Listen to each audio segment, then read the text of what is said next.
The wins keep coming, ladies and gentlemen, as the Minnesota Wild beat the Edmonton Oilers 5-3. They are now 9-1-2 on the road so far this season. Big night for Freddy Gaudreau. Big night for that line in general. And we'll talk about what happened to Kirill Kaprizov as well. Time for another Locked On Wild postcast.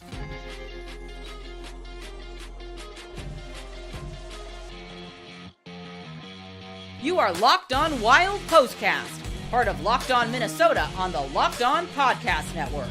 Your team every day. Minnesota Wilds pick up a 5-3 win over the Edmonton Oilers here tonight, and it was, in the words of Creepy Colors, a solid win for the boys tonight as the Wilds give up a weird goal to start. But they just continue to battle. They build up a lead. They quiet the Connor McDavid, Leon Draisaitl combination. The only goal between those two was the one that Marc-Andre Fleury tried to clear and swung and missed. Other than that, it was a quiet night for the two top stars of the Edmonton Oilers. Wild's bottom six doing a lot of really, really good things in this one. We'll talk about that as the postcast gets underway. But I just want to say right off the bat, it's great to be back. Obviously, I have been in the midst of a move. And so a lot of cleaning, a lot of packing, a lot of long days. And we are finally in the home stretch where just a couple more boxes to try to unpack. And other than that, we're all settled in, and we're going to finally get a nice little bit of a routine going here. So I am happy to be back.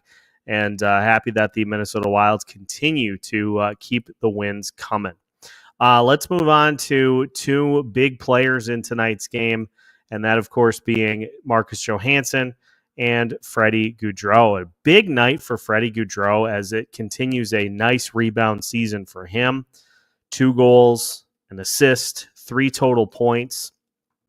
And that combination of Marcus Foligno, Freddy Gaudreau, and Ryan Hartman, all multi-point efforts in this one today, and they really were a big reason as to why the Wilds picked up a win in the game here this evening. So great work by that entire crew, but Marcus Johansson, 3 shots on goal tonight, also a goal. He played 18 minutes, 29 seconds, and you look at that combination of him, Marco Rossi, and Ryan Hartman, and that combination continues to be solid players as well as this season rolls along without Matt Zuccarello in the top 6.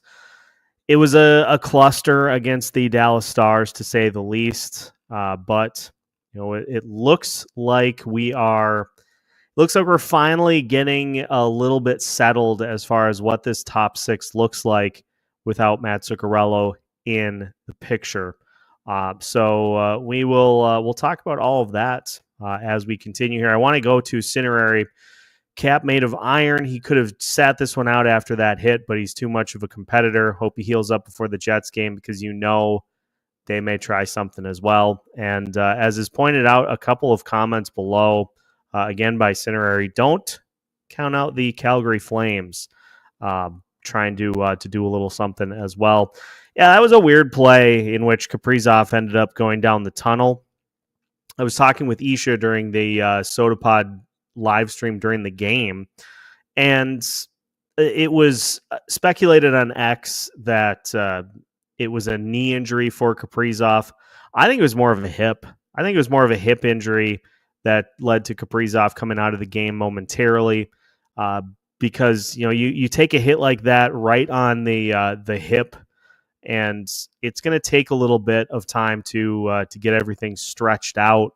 So I think that's more what it was for Kirill, is he took a little bit of a hip pointer and just had to go get it stretched out because he came in and the first thing that he did when he came back down on the ice was levy a hit against the Oilers.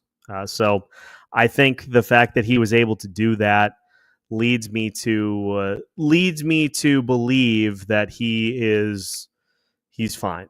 I think he avoided any sort of major injury, but I guess we will. I guess we'll see.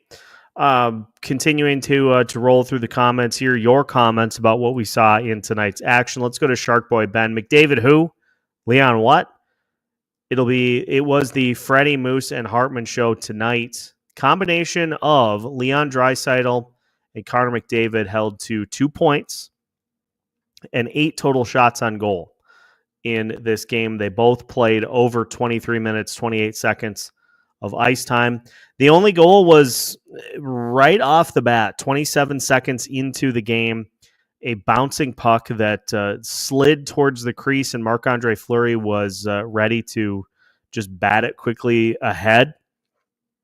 And it hit something on that ice. It hit something on that ice and bounced over his stick and slid right through the 5-hole for the first goal of the game. And it wasn't just, the weird thing about that goal was it wasn't like it just hit like a little patch and kind of hopped up a bit. It took it came fully off the ice. And so that was a bit of an oddity, to say the least. But beyond that, you had the Corey Perry goal that went in off of Jared Spurgeon's skate, and the Oilers get a score with like 6 seconds to go, down by 3 to pull it a little closer. But beyond that, I thought Fleury had it's been pretty much what we've seen from Marc-Andre Fleury so far this season, is that he made a lot of key saves. He made some big stops at points throughout the game, especially on the penalty kill. Although, to be fair, the penalty kill, that was one of the better nights that the penalty kill had. I should say more in key situations in which the Oilers did actually gain the zone and hold it. But can we talk a little bit about just the inability of the Edmonton Oilers to get to loose pucks in the defensive zone all night long? Just did not really even look like they cared about getting to the loose pucks. And that put more strain on Stuart Skinner, because first shot attempt, rebound kicked out. None of the Oilers players get to it. Wild grab the puck. They shoot again. That shot gets kicked out. Wild pick up that loose puck, and then they score. That was the key on a couple of goals in particular. And then you have the Freddy Gaudreau goal where it's just absolutely ripped off of Stuart Skinner. Jake Middleton just rifles one off of Skinner's pads, and it kicks right to Gaudreau, and he's able to tap it in. Skinner got no help tonight from that Oilers team, but it's not an Oilers team, I think, that has any desire to play defense whatsoever. So you are on your own if you are a goalie for this Edmonton Oilers team, and it's still a very dangerous Oilers roster, but it's an Oilers roster that definitely has some flaws, to say the least. Amanda joining us tonight. Bottom six looked great. Penalty kill looks locked in.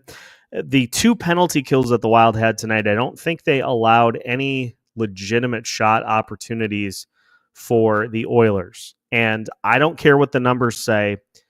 Any power play that features Connor McDavid, Leon Draisaitl, and others is one that if you can hold them quiet for a night, you have done a great job. And so full marks to the Wild penalty kill.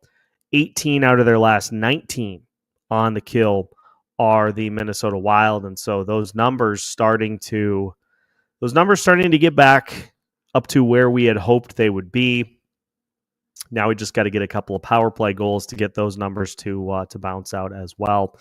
Shout out from Drake to Marc-Andre Fleury. Flower power tonight, 29 out of 32 was Marc-Andre Fleury. Let's just check the goals saved above expected, courtesy of moneypuck.com. If it'll cooperate, it's been a little bit on the... Oh, I didn't want to click the ad. It's been a little bit on the slow side over the last few games, but we'll give it a try here. Marc-Andre Fleury's goals saved above expected as things get loaded up. if things get loaded up, I think they're doing the deserve to win o-meter right now.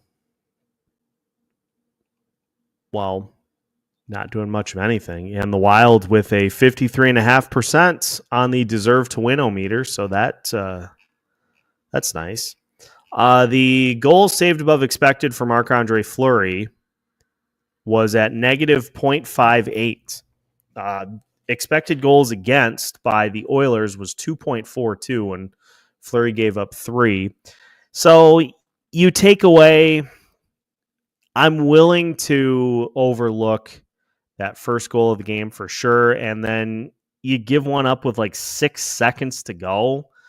So beyond that, Marc-Andre Fleury did his job again tonight, and let's not discount how tough of a situation it was for Marc-Andre Fleury going into this game tonight, having not played in 2 weeks.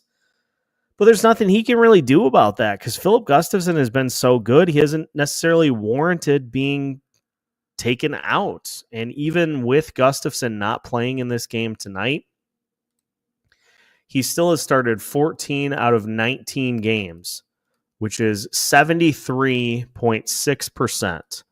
And if you take 73.6% into 82 games, you get, if I could do math, or if I could operate the calculator, 82 games times 0.78. He's on pace for over 60 starts so far this season. So I don't have a problem with Fleury getting a night. He's clearly on a backup and a number one goalie situation so far this year. Gustafsson's not going to start every game. And Isha and I talked about this too during the intermissions, is it's entirely possible that Gustafsson told the coaching staff, like, I need a night. I need a breather after the run that he was on with the number of starts that he had back to just in a row. That kind of stuff happens behind the scenes too. But it was a night in which I thought Fleury's goalie play was rock solid. A couple of weird bounces. This is a key point, though, by Shark Boy Ben. Could have really gone south after that early miscue, but it didn't, because the Wild, that's what the Wild have done all season long, is they just find ways to continue to battle and continue to bounce. And it just is something that that worked out for the Minnesota Wild here tonight. 9-1-2 on the road so far this season. So they're very, very familiar with playing in road elements and having to try to steal momentum away from teams and the opposing fans. And they did that again here tonight against don't let the record of the Edmonton Oilers fool you. And they're shorthanded in this game. They were shorthanded in this game. They're still a dangerous team. And so it's still a quality win against a team that was in the Stanley Cup final last year. Don't just look at the record. Like, keep in mind the players that are on the opposing roster as well. This is great from Dougie too. Nobody was really a passenger tonight. Solid effort across the roster. Yeah, it did seem like it was everybody chips in tonight. And even a guy like Devin Shore, who was making his Minnesota Wild debut tonight, he did play 6 minutes, but the first shift that he has on the ice, he rings one off the post. And if you can get that sort of effort from every guy up and down the lineup, I mean, Jakub Lauko had 6 hits tonight, and all the Yakov Trenin was a +2. He had 4 hits. And seemed like he was playing really well in this one. Every single Wild defenseman tonight had at least 2 blocks. Jonas Brodin led the way with 5. It was just a really solid team effort in this one tonight against the Edmonton Oilers, and that's the exact kind of thing that the Wild need to do. They need to get contributions from everybody up and down the lineup. Let's talk about Murat Huznadinov. As Mr. Blackjack first notes, Huznadinov played really well. Cinerary, Huznadinov is deserving of a top 6 tryout. He's easily the most dynamic player on every line he has been on so far. I'm not going to necessarily disagree. I think a lot of that has to do with the speed that he possesses compared to the players in which he is on the ice with. He still has a lot of work to do on offense. Defensively, he has been good so far this season, but still needs to round out that game and add the offensive components to it. His time will come. There will be opportunities, but you can't really pull Joel Eriksson Ek or Marco Rossi out of the top 6. There really isn't a way to justify that at this point. So unless one of those two gets hurt, until that happens, then you're going to see Rossi and Eriksson Ek as your top 6 centers. But I think the speed plays. We've seen it on the penalty kill. We've seen it when Huznadinov's been on the ice. That speed plays. That speed tracks with this team. And it's something that they are going to definitely need as the season unfolds. MN Simon joining us tonight. Love seeing guys shooting the puck. Jojo and Gaudreau have plenty of skill, and this game showed it. Yeah, that's a very, very astute assessment. It's just there are even little plays where you kind of pull your hair out, like late in the game when Marco Rossi had that just elite feed to Marcus Johansson on the other side of the crease. And instead of just letting it rip, Johansson kind of double clutches and tries to get it back to Rossi, and it ends up that the puck gets knocked away, and it's a turnover the other way. So there's still a little bit of that, but Johansson, obviously with the goal tonight, it had been a long time since he had recorded any sort of points, and so getting back on the scorecard is certainly a good thing. I mean, that's his first point since, well, actually he had an assist against Montreal, but and St. Louis, if I could read this right, but that's his first goal since the game against Florida on October 22nd. So about a month without a goal. That's not ideal. That line combination, though, of Johansson, Rossi, and Hartman, they have looked good over the last couple of games, and they pinned down the Oilers tonight for a very extended shift, and we're just continuing to cycle, continuing to buzz, and they had the Oilers on their heels. So they certainly get full marks from me here tonight, and Ross he's just so good at kind of sneaking up on people. Great point by Dougie here that he's sneaky quick when it comes to pilfering the puck. And so he just a nice piece of his arsenal that he brings to the game. All right, we got a Kaprizov update. Now tied for the NHL lead in points this season, 13 goals, 21 assists. Ranks 4th in assists and tied 4th in goals. According to Michael Russo, Kaprizov says it was his knee, and he wouldn't say he's 100%, but he sounds like he's fine. We'll see how he feels tomorrow in Calgary. Boldy also okay after getting stitches, taking a stick, a non-called high stick. So I did see on X, I did see a super enhanced image that it was pretty clearly knee on knee for Kaprizov, and I don't even know the name of the Oilers player that did it. Doesn't really matter. So we'll have to keep an eye on that. But Kirill, he's going to bulldog his way through it, and is just going to continue to do what he does because he has no stop in his game. He's got a motor that doesn't quit. So he'll be in the lineup against Calgary unless he has just egregious knee swelling between now and Saturday, but somehow I doubt it. Hoptics joining us tonight. If we start beating Central teams like we do the rest of the league, we can make a big run this year, a few years ahead of schedule, playing structured, disciplined hockey I'm not sure if I've seen us look better. So the key thing here against the Central Division opponents that is different from last season. You look at the games against Dallas and Winnipeg so far this year. Pretty lopsided results in last year's contest, especially against Dallas. The Wild defense this year, noticeably better to be able to keep the Wild in those games. And we've seen it now. Lost to Winnipeg 2-1, lost to Dallas 2-1.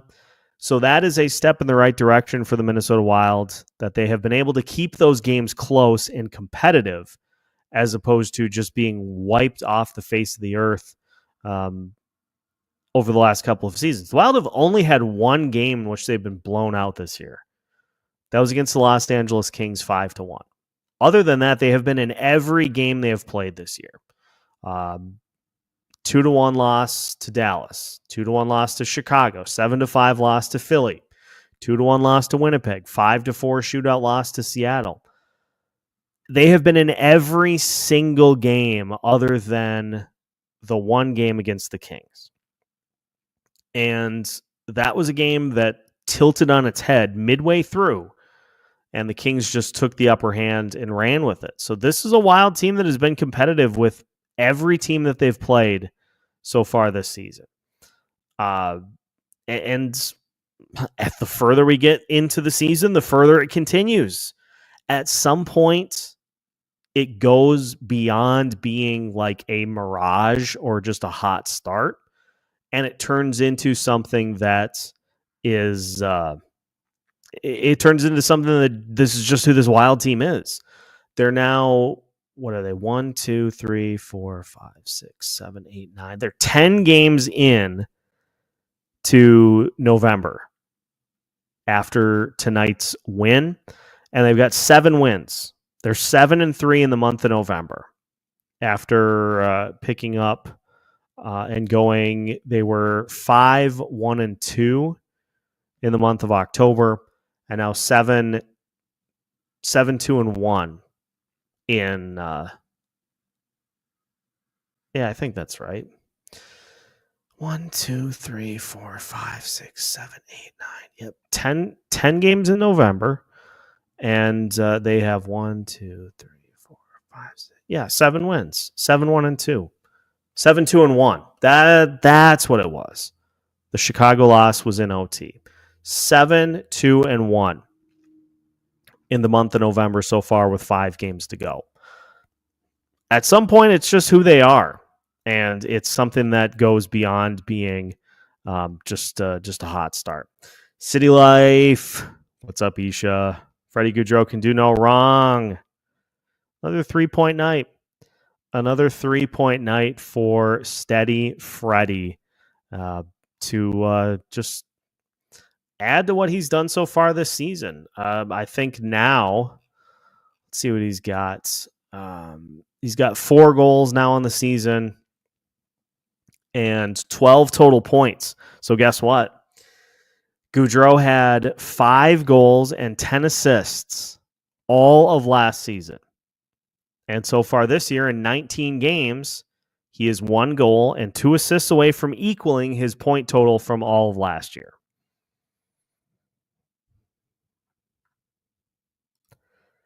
Not bad. Not bad at all.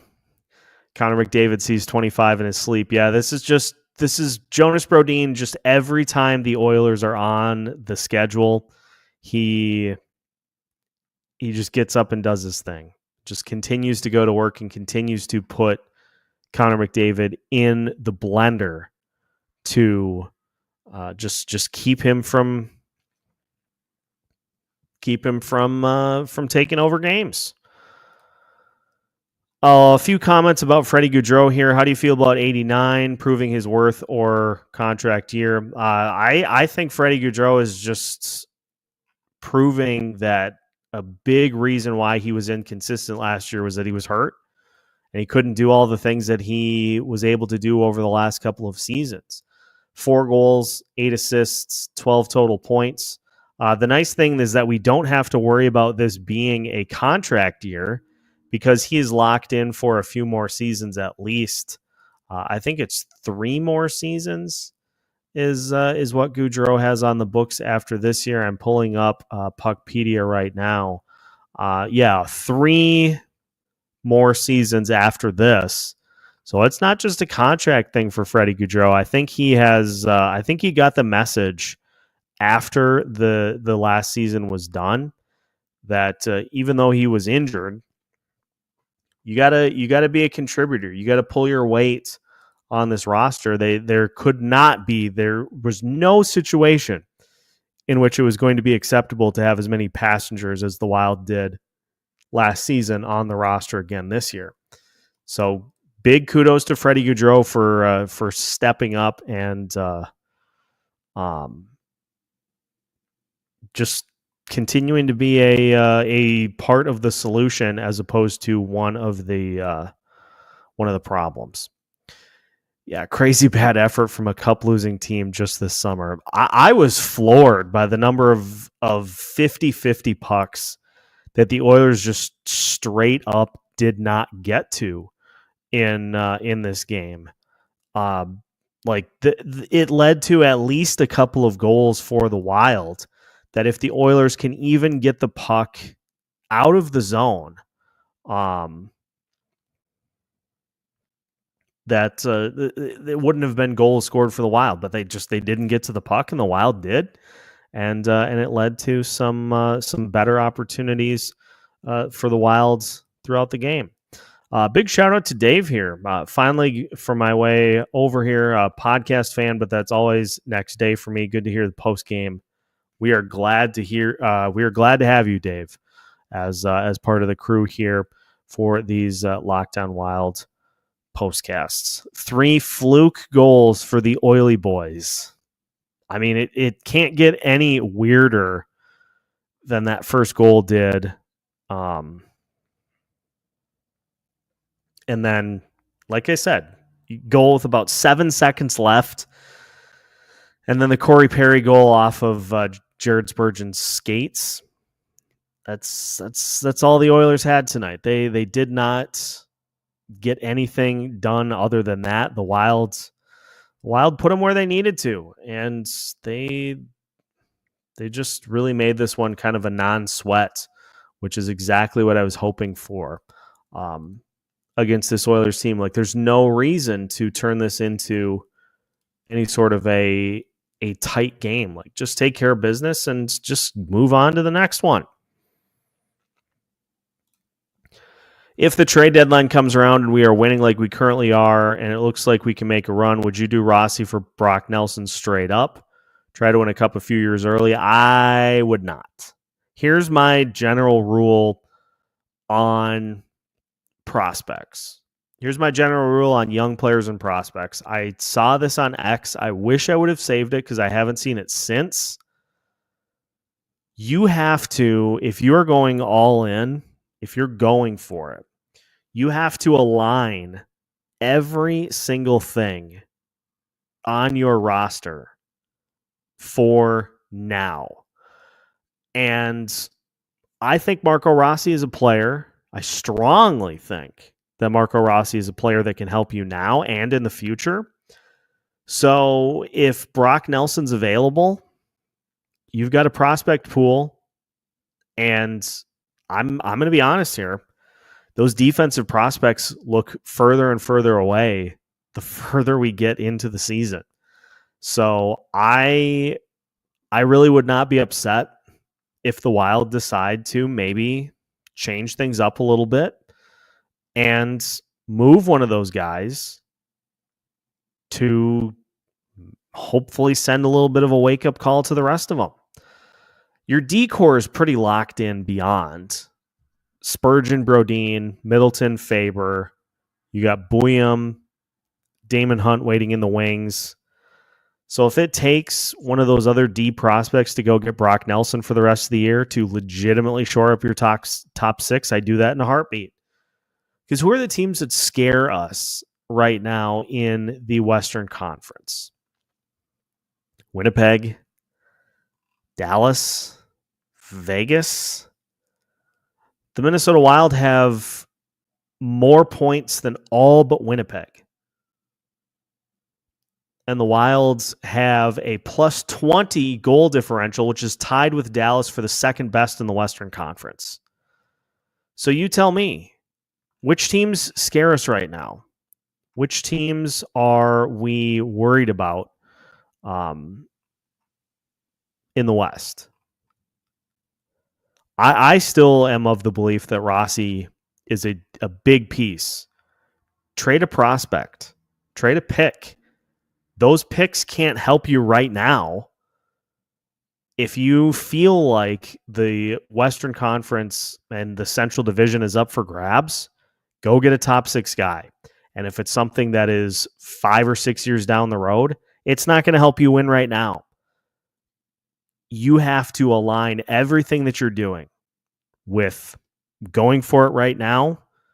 If not, 3 or 4 years down the road, make everything line up then. But I'm telling you that the more this gets into the season, it's harder to just sweep this away and say they're just riding a lucky streak. There is something going on here. Britt, I think, has nailed it. The Wild aren't just playing dead when things hit the fan. This team is playing for each other. Like, this group, I think, has rallied. I think they've rallied around what John Hines has been preaching, and I think they all took last year personally, as you would hope they would, because we're not seeing those same things. We're not seeing the roll over and die when you give up a single goal or a single piece of adversity. The Wild are rallying, they're battling back, and they're coming up with big wins as the season continues to unfold. Rossi for Travis Konechny, even though Philly would never do that.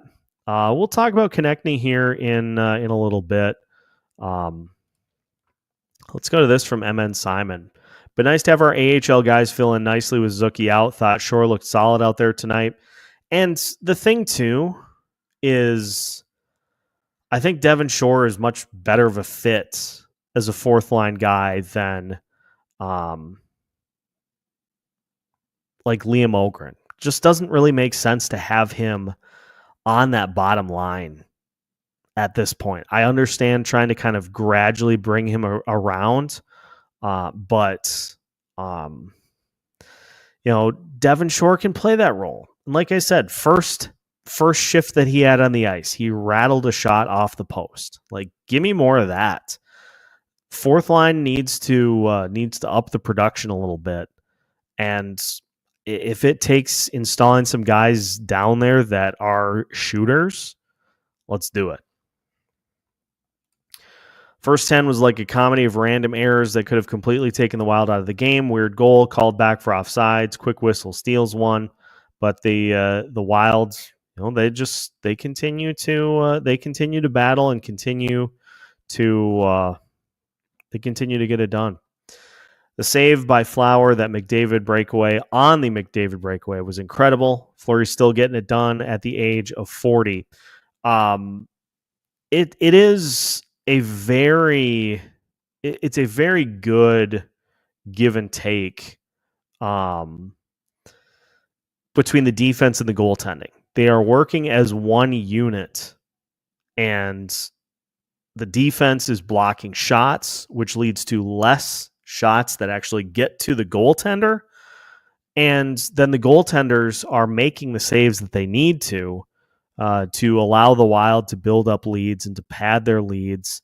And it's working in perfect harmony. And it pretty much has all season, which is why this team is as good as they are. Oilers are a good team even with the injuries. Is that why it was such a fun game to watch, or do you think it would have been lopsided the other way if they weren't as hurt? I think the Wild still would have won, even with a few more pieces in the lineup for the Oilers, just because of how the Wild have been playing recently. They're 7-2-1 in their last 10 games, as I alluded to. It probably would have been more like a, 4-2 or 3-2. But the 5-on-5 play was relentless tonight. And that kind of thing, if the defensive effort for the Oilers was as bad with full health, it wouldn't have mattered who was out there for the Minnesota Wild. They were going to find their opportunities and they were going to score the goals. So it's just a good example of the effort. That's I think the key takeaway from this game tonight. It's the effort, and it's doing the little extra to be able to keep the puck alive, keep possession alive, keep the puck in the zone, get to a loose puck, and fire it on the net. Those are the kinds of things you need to do to win games, and the Edmonton Oilers had no interest in doing that tonight. Great point by Gary here, too. Having a serious training camp seems to have set the tone. I don't know, because I really wasn't... we didn't hear anything about it over the last couple of years with Dean, but I did find it interesting that players went out of their way to mention how strenuous the training camp was for the Wild this year. And I think that was John Hynes trying to send a message that it's a tough league to win in.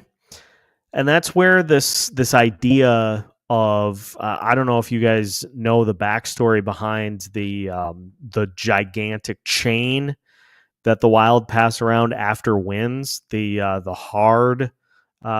chain that they pass, the mantra being "choose your hard." That was a big rallying point for the Minnesota Wild in training camp this year, because it's rough on a team to lose as many games as the Wild did last year in the ways that they lost those games. But it is something that can be really rewarding too if you do the little things and care about the details to lead you to wins. I can't emphasize enough how glaringly obvious it is in games like this. You do the little extra, and a lot of times it leads to goals the other way.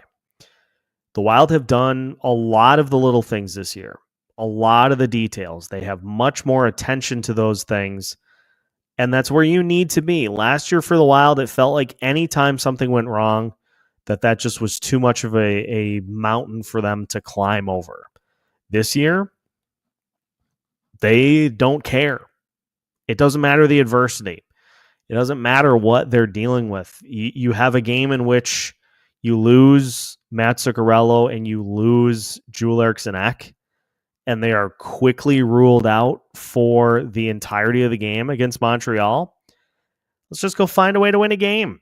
And that's been the entire summation of this season so far, is that they just find ways to do it, no matter who they're playing. Boys are legit this year. Always happens when you aren't expecting it. I think all the pundits saying expectations were low for them this year lit an FU fire under them. Yeah, this is exactly right. There was a lot of talk about just, I have no idea what to expect from this team this year. And I was in that same camp. No idea what to expect from this team. And I think when expectations get lowered, I think players gain some of that needed adversity to get yourself back to where you need to be. And they've 19 games in, we talk about what sort of team are we going to see at the 20-game mark when we can make a clear evaluation about a quarter of the way into the season. Well, guess what? This team's got 2 elite goal scorers, a top 3 in the NHL defense, one of the best goaltenders in the league, and a no-quit attitude. Those are a lot of the ingredients that you need. Now, am I saying that the Minnesota Wild are one of the favorites to make a deep postseason run this year? I think it's still too early to say anything like that, but I am getting very close to putting the Wild into the contender side of the coin because they have narrowed the gap at the least. They've narrowed the gap against the teams like Winnipeg and Dallas to where they're actually able to turn those into competitive games as opposed to getting laughed out of the arena. And if they can start to steal some wins against those teams, then that's where you move yourself into the, okay, this is legit steam. This is legit steam, and this is a legit substance that this team has. KG joining us. The season looks a lot different in a better way than I thought it would. It's nice to see. Always stuff to work on, but of course, overall, not mad. And this is a great point, too, is there's plenty to tighten up, to shore up, to iron out. And the Wild just keep winning games. Like look at the power play. There's a lot of work to do on that unit. And the Wild just continue to find ways to win games because they've upped their 5-on-5 scoring. This is the polar opposite of last year where let's just see where the Wild, 19 games in. I know exactly where the Minnesota Wild were at after 19 games last year. They were 5-14. And Dean Evason was fired. So 1 year ago, is it to the actual date? Like, that would be crazy if it was like 1 year ago to the literal date of Dino's firing. The Detroit game was when was that? That was on November 26th. Okay, so not quite a full calendar year, but literally, what a difference a year makes. Hines he's pushed a lot of the right buttons. Dougie, my take on Hines is he's trying to put players where they fit, where Dean put players where he wanted them to fit. This is I like this because there are coaches who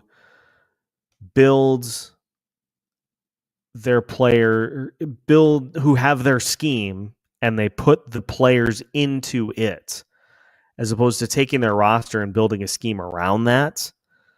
I just think we see with Hines' flexibility and his willingness to try different things that leads to him largely being able to find combinations that can win games late. Like the tinkering leads to him finding things like he did against Montreal where he put Kaprizov, Boldy, and Johansson together, and that line ended up scoring the game-winning goal. Now, it got him into a little trouble against Dallas because the line combinations were a mess. Like, just because that line combination, just because that combo gave them a goal against Montreal doesn't mean that's going to work against Dallas. And so, sometimes you get caught with your hand in the cookie jar. And you learn from it, you adapt, you move on, and that's part of the process. Not everything's going to go according to plan every time you play. And the key thing is, how do you adapt? How do you move on? Player who I feel like has been contributing and not talked about enough is Declan Chisholm. He has looked great out there recently. The thing I like about Declan Chisholm is he just glides out there on the ice, but he's always looking to push the puck up the ice. He's always looking to make a play as opposed to, just kind of going through the motions. And his numbers tonight, played 15 minutes. He had an assist, +1, 2 shots on goal, 2 blocks, and played on the power play. He's playing top power play now, and I think you see his process play out really well. I think he's a solid third pairing guy. He's not going to be any higher than that because of the top 4 that you have. I think he's really good on that third pairing, and I think he definitely has skills on the power play to be able to help this team. That was a great grab by Bill Guerin after Winnipeg decided that they wanted to keep the walking giraffe Logan Stanley because of whatever he contributes to the combination. I don't really know, other than the fact that he's like 6'15". Other than that, he doesn't do much. Thoughts on Midzi being number 2 in plus minus. And Jake Middleton tonight was even. But the thing that I like about Jake Middleton is it just seems like his game has rounded into being just a super solid two-way defenseman. Like, he's pushing on offense. He led Minnesota Wild defensemen in shots on goal tonight with 4. But he also had 2 blocks. He had 2 hits. He stepped up with Matt Boldy to try to help after Kirill Kaprizov took that weird hit in the middle of the ice. He's doing everything that is needed, and him and Brock Faber have turned into a real nice defensive pairing. They were responsible for 1 goal against, but keep this in mind too, like, especially against Edmonton, you're going to give up a ton of shot attempts, especially if Edmonton is trailing. And so you look at it tonight, 14 shot attempts for Middleton and Faber, 20 against. You look at, consider the circumstances of the game, the fact that the Wild are up by 3 goals and Edmonton's trying to mount a comeback. That's going to make those numbers drag a little bit, but Middleton's been very, very good so far this season, and he was another guy last year. Like, you look at a career high in offense across the board, but the defensive numbers took a real hit. The defensive numbers took a real hit, and so to see him be able to get those back on track this year has been a real great piece of the puzzle. We got to learn to beat Dallas. They are a thorn in our side. I agree. It'd be nice to get a win against Dallas. Like, just get one, please. I'm begging. Got to give Minnesota Wild management props for creating better depth this year. A lot better depth this year. Not only have some of the prospects taken a step up to be able to help out at the NHL level, but you get guys like Devon Shore, some of the others that are on the on the cusp of the roster. Not necessarily like NHL guys, but players that you could throw in a pinch that have NHL experience. Travis Boyd, Brandon Gaunce, Reese Johnson, like names like that who you're not expecting them to play a ton of NHL games. But if things went crazy like they did last year, where you have 10 players injured at once, it makes a difference to have those types of guys to be able to come in and to understand playing a role, as opposed to bringing up prospects for the first time and saying, hey, we really need you to do a lot. Like, the depth has been way better this season, but the health has been way better as well, compared to where it was at last season. Kaprizov gets the theoretical chain every night. Flower deserves it for his 1,000th career start and for bouncing back. I agree here. Kaprizov could get it literally any night. I like that they are trying to make it more of a key play, or a like under the radar type player. I think that kind of thing makes it mean more, and it makes it more fun for the player that wins it to be able to hand it out, as opposed to just saying, like, here, give it to the guy with the most points. Cinerary, glad I didn't jump on the Nashville train saying Hines is trash. The real problem with Nashville is that their fans overrated their core, and when they failed in the playoffs, the fans blame Hines. I heard a quote the other day that really sticks with me in regards to head coaching, and this is why Jim Montgomery got fired in Boston. You can't fire a whole team. Dean Evison did some really good things with this Wild team. They won a ton of games on his watch.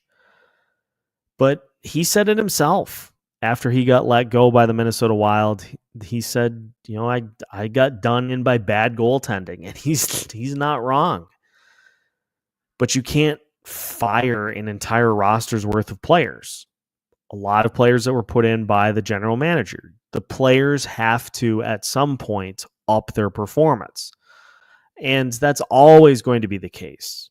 You fire a coach to send a message. You fire a coach for a wake-up call. And there was talk in the offseason about, and even before John Hines took over, about the things that he's learned since he was a head coach of the Nashville Predators, taking an opportunity to kind of step away from behind the bench, evaluate what he did, what worked in Nashville, what didn't. It's very clear that he puts a high emphasis on the mental side of the game because last year's Minnesota Wild team was fragile. And identifying that as a weakness and turning it into a strength, that is not easy. That takes a lot of work. That takes a lot of dedicated work to do because we're all human. We all are. Like as much as your intentions can be good for, hey, I'm gonna attack this thing that I don't want to do with the right mindset. Like we all know how that goes. You kind of creep into some of those old habits, and John Hines has erased a lot of those. And Hines has been so detailed in his process that when things go awry for the Minnesota Wild, he knows how to get them back on track. And he knows how to relate to this team and to say, we are not playing the style of game that we need to. Here's how we get it back on track. That takes a lot of work. That takes a full commitment, and that takes the players being willing to buy into what you're selling to. So I continue to give props to John Hines, and I will continue to do so because he had a tough job to do when he took over. It's not easy to take over during the middle of a season.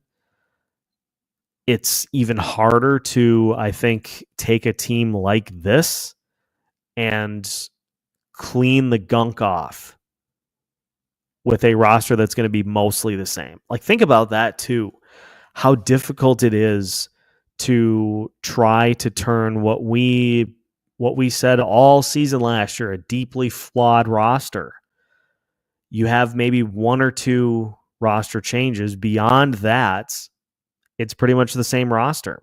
It takes a lot of work to be able to turn that into something that works after it didn't last year.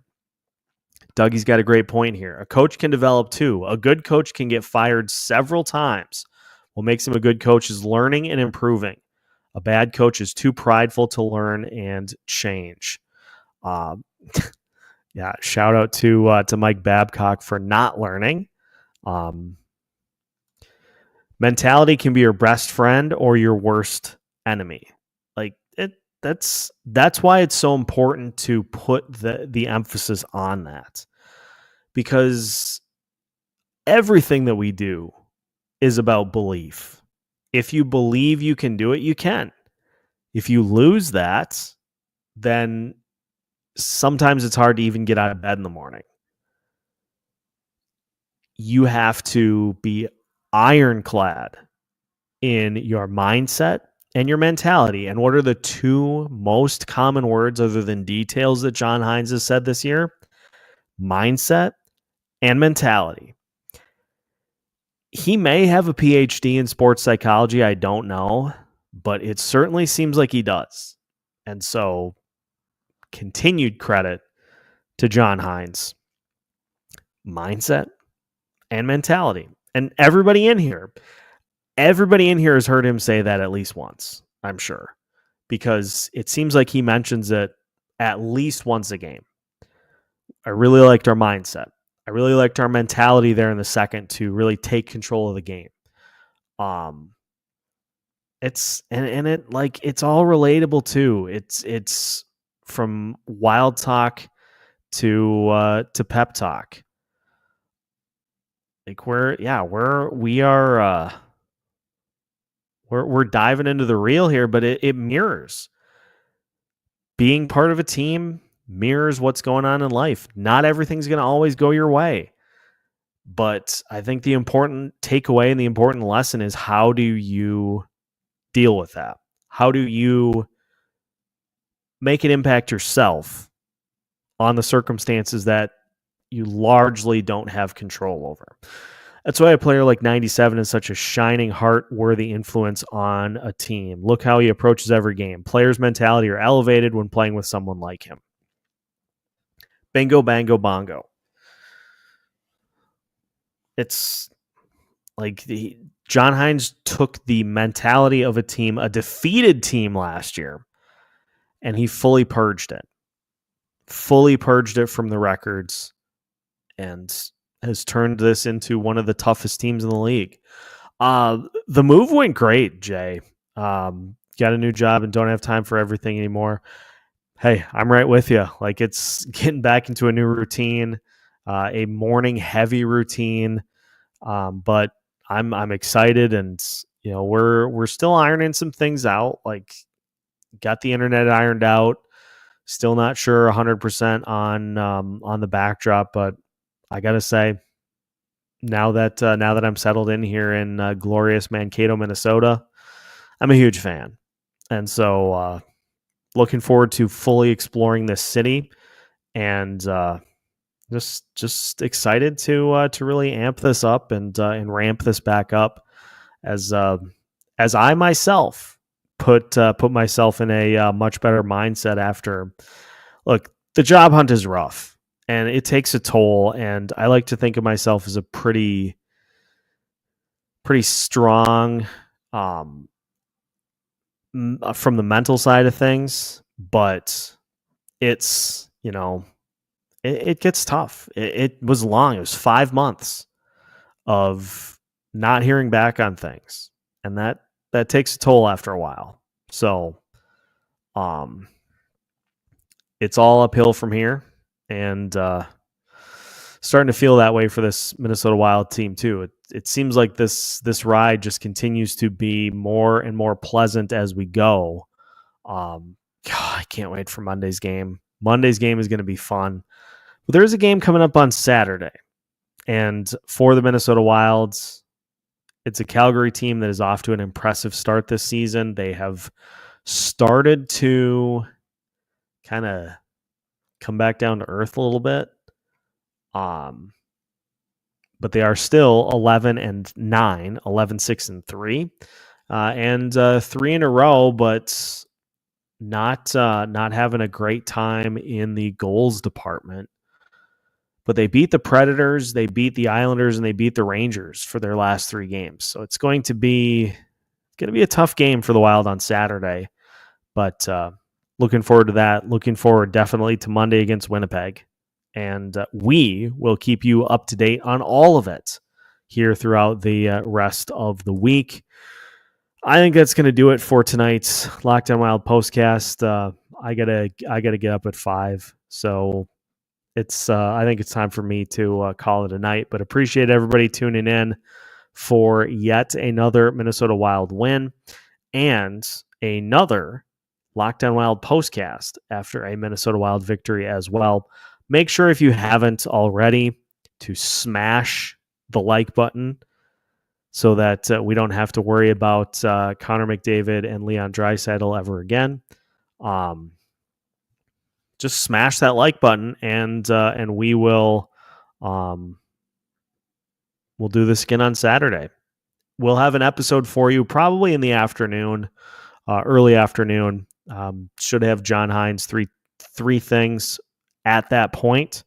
So we'll get you an episode tomorrow. We'll have a good weekend, and we'll keep this Minnesota Wild team rolling. So appreciate everybody. Thank you for tuning in, and we'll be with you tomorrow for the latest episode of Locked On Wild. New episodes every Monday through Friday as part of the Locked On Podcast Network.